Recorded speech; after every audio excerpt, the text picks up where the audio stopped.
नैबे हान्जाया जों 2 नं जामुगुरिनि माइनाव आफाद हान्जा आफा बाथौ राजानि मन्दपाव फैनानै आफा बाथौखौ सनमान खालामदों, गाबख'दों, गाबज्रिहरदों।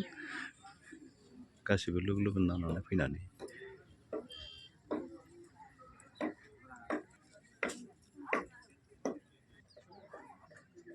मेन मन्दपा नैबेनो, आफा बाथौ राजानि मेन मन्दपा नैबेनो।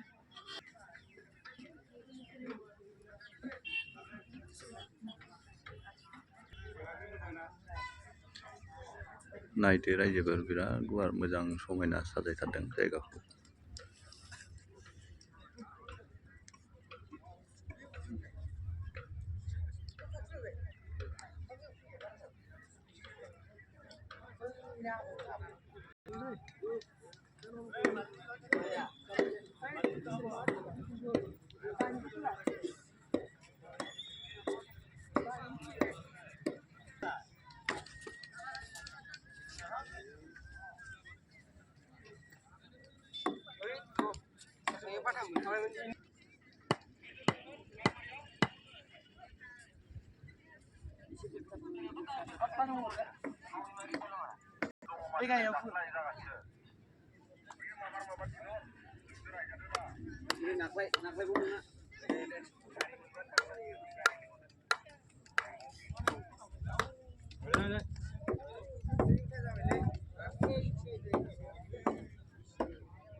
बेजों लोगोसे जोंहा मोनसे गोनांथार हाबाफारि दङ दायो।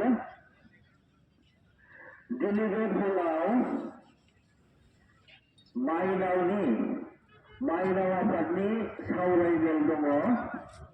बे सावरायमेलाव साफ्रोमबो माइनावफोरखौ थांनानै बाहागो लाहैनो थाखाय गुरै खावलायहरनाय थाबाय। आरो बे रोदायाव लाइमोन आफादनि सावरायनाय दङ। बे सावरायनाय मेलावबो बाहागो लाफैनाय साफ्रोमबो माइनाव नोंथांमोन, डेलिगेट हलाव माइनावनि सावरायमेल जागासिनो दङ।